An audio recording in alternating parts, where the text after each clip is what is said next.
राधे राधे प्रिय भक्तों, आज के सत्संग को पूरा जरूर सुने। वीडियो को लाइक, चैनल को सब्सक्राइब करके कमेंट बॉक्स में राधे राधे जरूर लिखें। इन्हीं मंगल कामनाओं के साथ प्रारंभ करते हैं आज की कथा। सभी को जय श्री कृष्णा, जय गौरी गोपाल। कैसे हैं आप लोग? सुनो, आज कार्तिक का ये पावन माह, हम सब कार्तिक के माह में कथा सुन रहे हैं। परीक्षित बन के श्री योगेंद्र शर्मा जी, श्री मैया श्रीमती सुमन शर्मा जी, बहुत बहुत स्वागत योगेंद्र शर्मा जी और सुमन शर्मा जी के लिए तालियां बजाएं। और पूरे शर्मा परिवार के लिए बेटे रुशील शर्मा जी, आपकी धर्मपत्नी सोनाली शर्मा जी, कृष्णा शर्मा जी, पोती केसवी शर्मा जी, स्वर्गीय सुखराम शर्मा जी आपके दादाजी हैं, स्वर्गीय अतर सिंह शर्मा पिताजी, कैलाश देवी माता जी, स्वर्गीय भाग्यश्री एवं समस्त पितरों के लिए भागवत जी का आयोजन योगेंद्र शर्मा जी ने कराया है। आप बड़ोदरा गुजरात से आए हैं और प्रेम से कथा की गंगा में डुबकी लगा रहे हैं। कैसे हैं आप सब लोग? ठीक हैं? कथा सुनने आप आए हैं तो आप पर भगवान की बड़ी कृपा है। कृपा एक तो होती है सामान्य कृपा, कृपा से मानव जन्म मिलता है, पर जब भगवान की विशेष कृपा होती है तो वृंदावन धाम में भगवान की कथा मिल जाती है। यह विशेष कृपा है।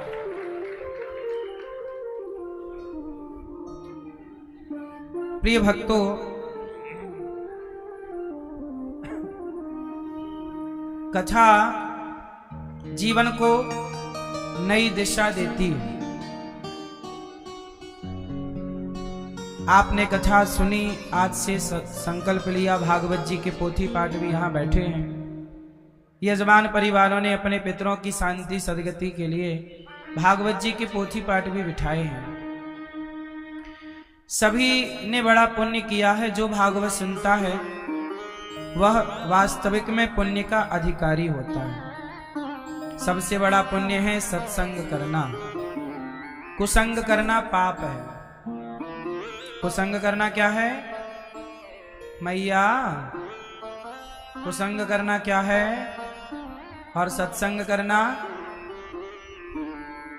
पुण्य सबसे बड़ा क्या है? आत्म कल्याण।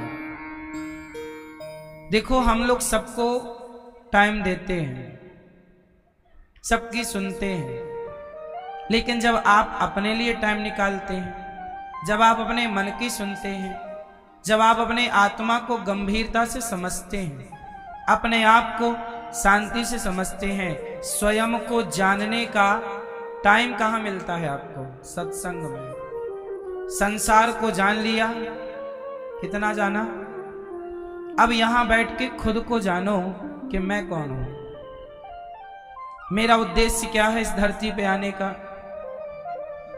इन तमाम गहरे चिंतनों को, गहरे चिंतन तक पहुंचने का नाम सत्संग है।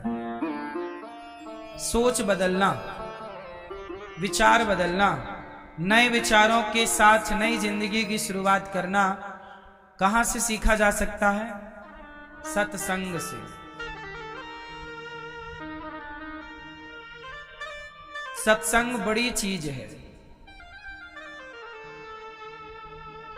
बड़े भाग्य पाए ही सत्संगा, बिना ही प्रयास हो ही भव भंगा। बड़े भाग्य से सत्संग मिला। भागवत जी की कथा हम सुन रहे हैं। भागवत जी में 18,000 श्लोक है, 335 अध्याय। भागवत जी सबसे पहले इस धरती पर परीक्षित जी ने सुना। परीक्षित जी ने जब भागवत सुनी, सुनाया किसने? सुखदेव भगवान ने। अच्छा, भागवत क्यों सुनी परीक्षित जी ने? क्योंकि परीक्षित जी के पास केवल 7 दिन बाकी थे। राजा परीक्षित जी को एक संत ने श्राप दे दिया कि आप मर जाओगे आज से 7वें दिन। अब जिसे मरना ही है वो क्या करके मरे? शराब पी के मरे कि गांजा पी के मरे कि पुण्य करके मरे कि पाप करके मरे? अब जिसे मरना ही है वो करे क्या? तो मरते हुए व्यक्ति को क्या करना चाहिए? मरणाधर्म व्यक्ति को, जिसके मौत सिर पर नाच रही हो, वो क्या करे? तो उसे भागवत सुनना चाहिए। परीक्षित जी ने कहा कि मुझे 7 दिन में मरना है, मैं क्या करूं? कोई ऐसा उपाय बताओ कि 7 दिन में ही मेरी सदगति हो जाए। सुखदेव जी ने कहा 7 दिन बहुत है, चलो भागवत सुनो। सच्चिदानंद रूपाय विश्वोत्पत्त्यादि हेतवे तापत्रय विनाशाय श्री कृष्णाय वयं नमः। सच्चिदानंद भगवान कैसे हैं? बोलो, सच्चिदानंद, सच्चित आनंद। ईश्वर सच्चिदानंद स्वरूप है।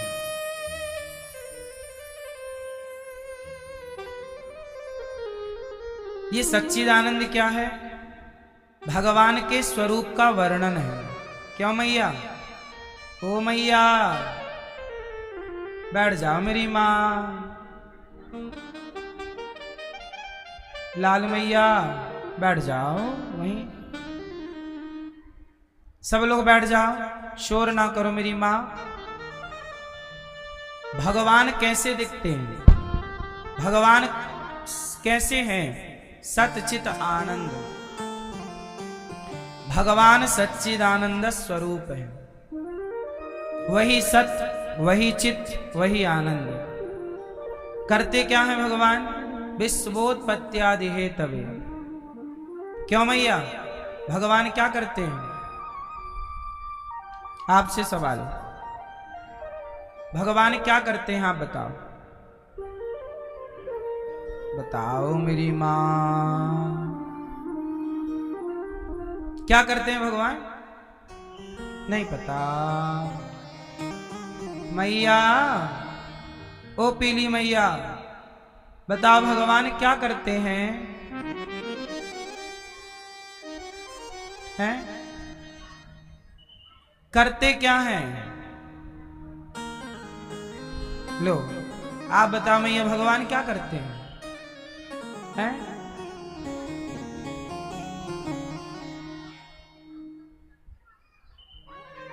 क्या करते हैं भगवान? बेटा चश्मा वाली बहन बताओ, भगवान क्या करते हैं? नहीं? मैया, ओ चश्मा वाली मैया, ओ मेरी मां, क्या करते हैं? पालन। पीछे वाली मैया बताएंगी क्या करते हैं भगवान? भगवान ये दुनिया को बनाते हैं, फिर चलाते हैं, फिर उसका संहार करते हैं। दुनिया बनाना, चलाना, संहार करना। अच्छा, भगवान सृष्टि का संहार कब करते हैं? पालन कब करते हैं? और उत्पन्न कब करते हैं? आप बताओ। भगवान संहार कब करते हैं? भैया बताएंगे। बताओ, संसार का संहार कब करते हैं भगवान? हैं? कब? हैं? पाप बढ़ जाता है तब। ठीक है, आप बताओ भैया, भगवान संसार का पालन कब करते हैं? चलो सुनो, भगवान का ये तीनों काम एक साथ चलता रहता है। सृष्टि उत्पन्न करना, पालन करना, संहार करना। देखो अभी भी आपके शरीर में कुछ नए सेल बन रहे हैं, पुराने समाप्त हो रहे हैं। अभी आपके शरीर में खाया हुआ भोजन पच रहा होगा। आप भले बैठे हैं पर आपके शरीर का सिस्टम चल रहा है। बोलो हाँ। इस बात को कहे 5 सेकंड हो गए ना, मेरी इस बात को कहे, अब 6 हो गए, 7 हो गए, बढ़ रहा ना। मतलब आपके जीवन के 6, 7, 10 सेकंड खत्म हो गए। ये संहार चला, हर सेकंड संहार है और हर सेकंड आपको नया जीवन मिल रहा है, पालन है। बोलो हाँ। हर सेकंड ईश्वर सृष्टि उत्पन्न कर रहे हैं। इतनी देर में कोई चींटी ने, चिड़िया ने, बिल्ली ने, कुत्ता ने, इंसान ने कहीं ना कहीं बच्चा पैदा हो गया होगा इतनी देर में। बोलो हाँ। और इतनी देर में अभी कोई मर गया होगा, कोई मछली, कोई पशु, कोई पक्षी। इतने बड़े संसार में अभी कोई जन्म ले रहा होगा, इतनी देर में ये हो गया। और इतनी देर में कोई मर रहा होगा और इतनी देर में सबका पालन भी चल रहा है। बोलो हाँ। सही है कि गलत है? हर क्षण सृष्टि उत्पन्न हो रही है, हर क्षण पालन हो रहा है और हर क्षण संहार हो रहा है। ये काम करते हैं भगवान। 24 घंटे का काम है भगवान का। 3 काम है, इसलिए भगवान के रूप भी 3 है। देखो हमारी मैया भी 3 आई एक साथ। भगवान के रूप भी 3, काम भी 3 और मैया भी 3।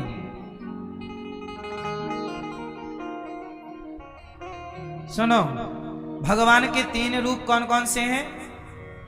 ब्रह्मा, विष्णु, महेश। सतचित आनंद। ब्रह्मा सृष्टि उत्पन्न करते हैं, विष्णु पालन, शिव संहार। तीनों को जोड़ा तो क्या बना? God. GOD। G for generator, O for operator, D for destroyer. कौन है जनरेटर? कौन? ब्रह्मा उत्पन्न कर रहे हैं। ऑपरेटिंग कौन? विष्णु पालन। संहार कौन? डिस्ट्रॉयर कौन? शिव संसार का संहार। इसी को कहते हैं गॉड। क्या बोलते हैं? ओ माई गॉड। गॉड जो है परमात्मा, 3 काम, उत्पन्न, पालन, संहार। मैं इतनी देर में आपके सामने बैठा हुआ, मेरे शरीर में इतनी देर में बदलाव आ गया। आप हर क्षण बदल रहे हैं। बोलो हाँ। पर पालन इतना सूक्ष्म करते हैं भगवान कि आपको पता नहीं चलता। क्यों? लड़कपन से जवानी कब आ गई पता नहीं चला, जवानी से बुढ़ापा कब आ गया पता नहीं चला। ये संहार ही तो है। लड़कपन का संहार हुआ, जवानी प्रकट हो गई। जवानी का संहार हुआ, बुढ़ापा प्रकट हो गया। फिर बुढ़ापे का पालन। ये क्रम, ये भगवान का रोज का काम है। विश्वोत्पत्त्यादि हेतवे तापत्रय। इस संसार का हर जीव, हर व्यक्ति परेशान है। इस संसार में परेशान कौन है? कौन? इस संसार में परेशान कौन है? आप बताओ लाल मैया, कौन परेशान है? नहीं? आप परेशान हो? नहीं। मैया, ए भैया चश्मा वाले, ओ लाला कहाँ देख रहे हैं? ये कहाँ देख रहे हो? वहां, यहां देखो सीधा सीधा। सुनो, इस संसार में परेशान कौन है? कौन कौन? पड़ोसी आपका? पूरी दुनिया? इस संसार में परेशान वो हैं जो भगवान को भूल चुके हैं। भगवान को भूल गए, परेशान। भगवान को याद रखेंगे, कोई परेशानी नहीं, कोई परेशानी नहीं। तापत्रय विनाशाय, तापत्रय, तीन प्रकार के दुख हैं। कोई तन का दुखी, कोई मन का दुखी, कोई धन का दुखी। किसी को तन का रोग है, किसी को मानसिक रोग है, मानसिक तनाव, डिप्रेशन। कोई तन का रोगी, कोई मन का रोगी, और कोई धन का रोगी, और कोई कह रहा था मैं हूं प्रेम रोगी, मेरी दवा तो कराओ। कोई प्रेम का रोग है। लड़का लड़कियों को कौन सा रोग लगा है? प्रेम रोग। और लड़का लड़कियों के माँ बाप को लगा है मानसिक रोग। तो किसी को शारीरिक रोग, किसी को धन का रोग, परेशान सब है। इसलिए कहता हूं, सारे रोगों से बचना चाहते हैं तो आप भगवान के संयोग में आ जाइए, भगवान के पास आ जाइए, भगवान की शरण में रहो, कोई रोग नहीं। दैहिक दैविक भौतिक तापा, राम राज्य काहू नहीं व्यापा। संसार का कोई भी दुख परेशान नहीं कर सकता उसे जो भगवान की शरण में है। बताओ, हनुमान जी को कोई कष्ट है? बोलो, क्यों नहीं है? क्योंकि राम जी की शरण में है। अर्जुन को कोई कष्ट है? क्यों? क्योंकि कन्हैया की शरण में है। सबरी को कष्ट है? नहीं, क्योंकि राम की शरण में है। विभीषण को कष्ट है? राम की शरण में है तो लंका के राजा। जो भगवान की शरण में है उन्हें आनंद ही आनंद है, और बाकी संसार में सब परेशान है। तो सुखी होना है, हाँ मिलता है सच्चा सुख केवल भगवान तुम्हारे चरणों में। केवल भगवान के चरणों। आओ, यहां वहां से मन हटाओ और भगवान के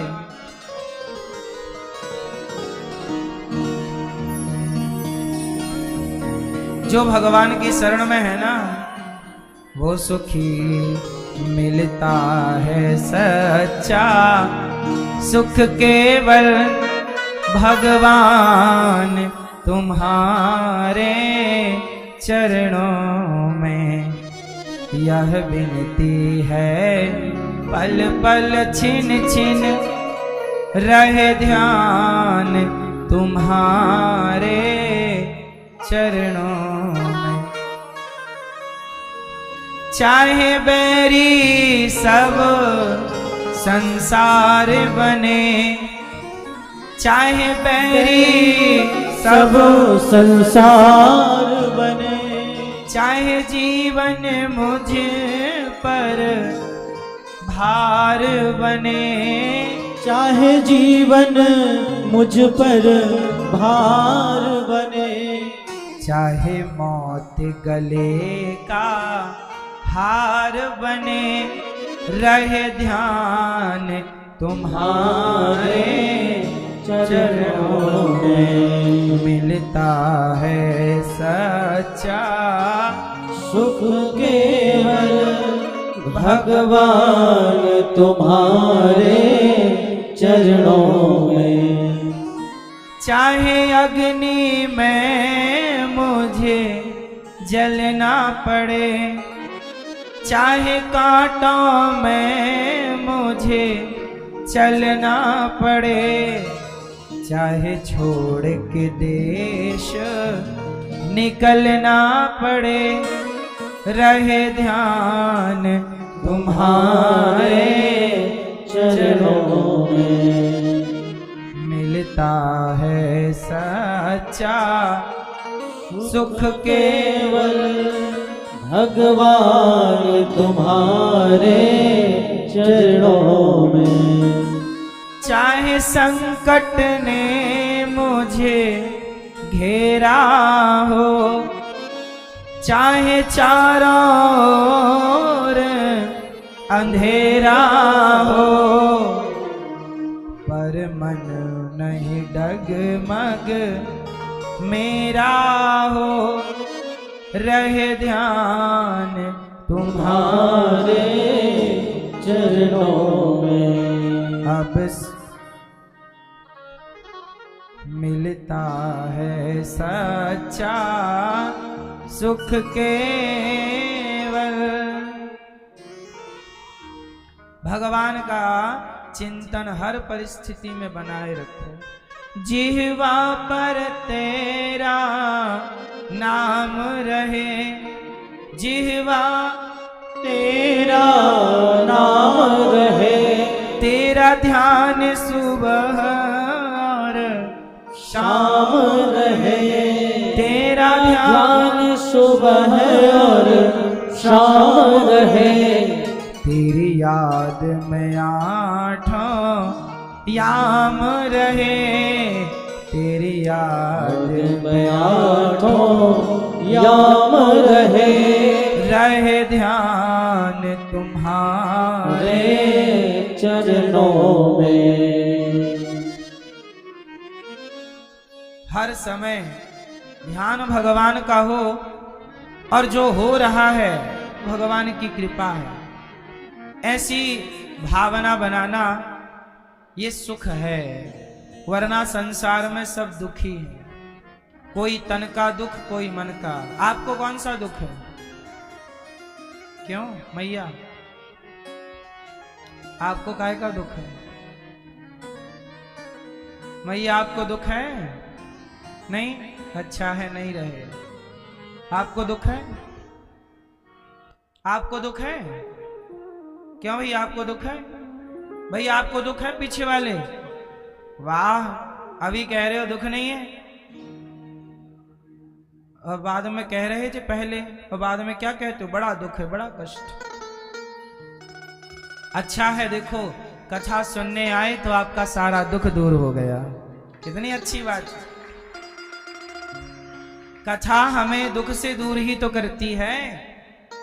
कोई कितना भी दुखी हो, कथा में आ जाए, उसे लगने लगेगा मैं सुखी हूं। पॉजिटिविटी यहाँ है, सकारात्मकता है। यही ईश्वर की, जब हम भगवान की ओर बढ़ते हैं ना तो सुख आता है, वो भगवान से दूर हो जाते हैं। इसलिए घर में जब आप रहते हो ना तो आप दुखी रहते हो, कोई ना कोई दुख घेरे रहता है। कम लोग हैं जो घर में सुखी रहते हैं, ये कहीं ये चिड़चिड़, कहीं ये कष्ट। लेकिन यहाँ आए ना, यहाँ कोई कष्ट नहीं है आपको। यहाँ सारा कष्ट आपका एक उंगली से भगवान उठा के खड़े हो जाते हैं। आपके दुखों का पहाड़ उठाते हैं हमारे कन्हैया। नाम है गिरिवरधारी। क्या नाम है? वो क्या उठाते हैं? बोलो, क्या उठाते हैं कन्हैया? पहाड़। कौन सा पहाड़? भक्तों के दुख का पहाड़। भगवान कहते हैं तुम मेरी शरण में आओ तो सही, तुम्हारे दुखों का पहाड़ मैं उठा लूंगा, बस तुम आ जाओ। मां में कम शरणम व्रज, आओ। आओ। कौन बुला रहा है आपको? जगन्नाथ जी देखो हाथ पसारे हैं, आओ मेरी शरण में। भगवान जी कह रहे हैं आओ। आप हैं कि बड़ी देर लगा दी है आने में, है? इतनी ही देर लगा दी आपने। कन्हैया कहते हैं सुदामा तुमने बड़ी देर कर दी आने में, कोई इतनी देर लगाता है? मैं तो कब से तेरे लिए खड़ा था, तुम ही लेट आई। सारी जिंदगी कष्ट उठाते रहे, पहले आ जाते तो ये सुख पहले पा जाते। सुदामा लेट आए ना। अच्छा, भगवान ने देर से दिया कि सुदामा ने देर लगाई? कौन देर से पहुंचा? सुदामा देर से पहुंचे।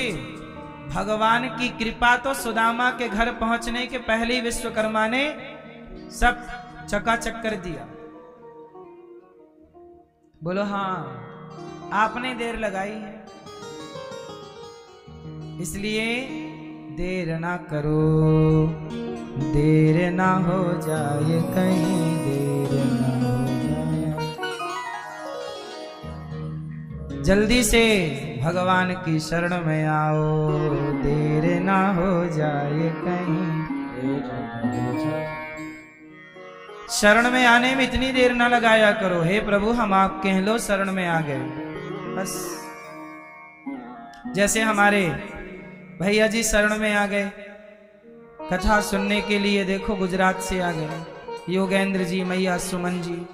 यही तो शरणागति है। प्रभु देखो हम आ गए, अब आपकी शरण में बैठ गए, चरणों में बैठ गए। अब आगे आप जानो, आपका शरणागति जरूरी है साहब। सुदामा गए नहीं तो कुछ हुआ नहीं, गए। अच्छा, विभीषण गए, विभीषण गए लात खा के गए। मैया इतनी पंचायत कर रही हो मेरी माँ। विभीषण क्या खा के गए हैं? लात। आप लोग भी हमारी बात से आ जाना शरण में, और बात से नहीं आए तो लात मिलेगी। फिर लात खा के आओगे क्या? जब अपनों की लातें पड़ती हैं तब लोग भगवान की ओर भागे, अरे भगवान ही हमारे, अब कोई नहीं है। विभीषण को लात मार दी, और जब लात पड़ी तो कहां गए? राम की। और जब शरण में गए तो सारा दुख दूर हो गया कि नहीं विभीषण जी का? बोलो हाँ। लात खाने वाले विभीषण को भगवान राम ने लंका का राजा बना दिया। विभीषण के जाने में देर थी, प्रभु के राजा बनाने में देर नहीं थी। रावण विभीषण जब आए ना, उसी दिन राम ने विभीषण को लंका का जो संपत्ति शिवराव नहीं दीन दिए दसमाथ, सोई संपत्ति विभीषण नहीं सकुच दीन ही रघुनाथ। राम जी ने समुद्र का जल लिया और विभीषण का राज्य तिलक कर दिया। जाओ विभीषण तुम राजा। अभी रावण मरा नहीं है और विभीषण को राम जी ने, हाँ, कह लंकेश। राम जी ने विभीषण को क्या बोला? लंकेश।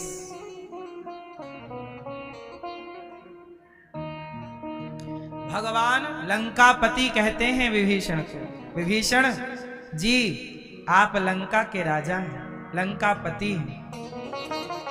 देखो कुछ लोग होते हैं जल्दी चले जाते हैं शरण में, कुछ लोग लात वात खाने का इंतजार करते रहते हैं कि पहले बेटा बेटी पोता पोती सब लतियाएं फिर जाएं।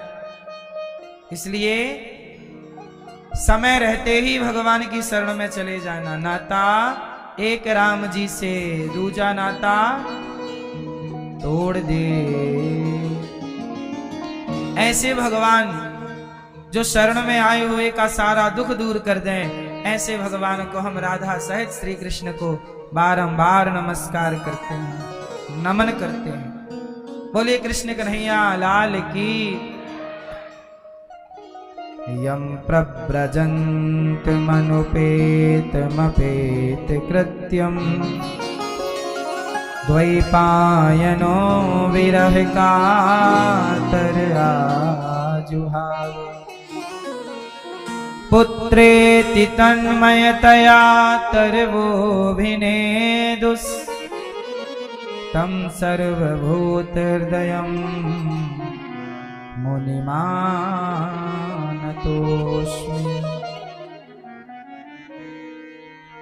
श्री सुखदेव भगवान सुखदेव जी प्रकट हुए और जन्म लेते ही चल पड़े।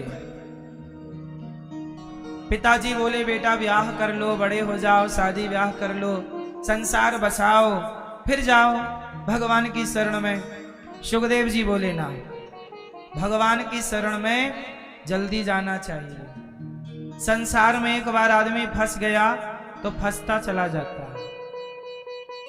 क्यों मैया, आप लोग फंसे हैं कि नहीं? किस में फंस गए? कहां फंसे हो मैया? आप उलझे हैं कि सुलझे हैं? मैया क्या बोलती तू? आप उलझे हैं कि सुलझे हैं? जोर से क्या है मैया? लाल मैया आप उलझी हो कि सुलझी हो? उलझे हैं? हैं? उलझे हैं, सुलझे हैं। हाँ, झूठ बोलना पाप है, नदी किनारे सांप है।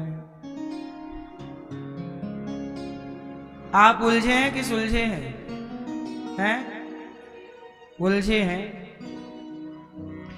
संसार में रहने वाला उलझा ही है, लेकिन उलझा हुआ सुलझ भी सकता है। कहां? भगवान की शरण में आ जाएगा तो जैसे बच्चों के बाल उलझ जाते हैं तो माँ के पास आ जाए तो माँ पूरे बाल बेटी और बेटों के सुलझा देती है, बढ़िया कंघी करके चोटी कर देती है बेटी की। बेटी के बाल उलझ गए, उसे तो सुलझाना आता नहीं है, छोटी बच्ची है। कौन सुलझाता है? बाल उलझ गए, कौन सुलझाएगा? माँ। जिंदगी उलझ गई, कौन सुलझाएगा? भगवान। बस भगवान की शरण में जाने की देर है। बच्चा आएगा ही नहीं माँ के पास तो माँ कैसे सुलझाएगी?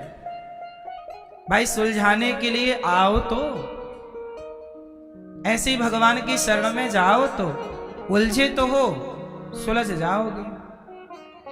इसलिए आप चाहो कि मैं सुलझ जाऊं, मैं नहीं सुलझ सकता, भगवान सुलझा सकते हैं। अच्छा एक बात बताओ, आपकी जिंदगी में माना कि उतार चढ़ाव चल रहा है, परेशानी चल रही है, कष्ट चल रहा है, कोई तकलीफ है, एक बात बताओ क्या करें कि सब ठीक हो जाए? कष्ट है, बड़ा परेशान, तनाव, क्या करें कि सब ठीक हो जाए?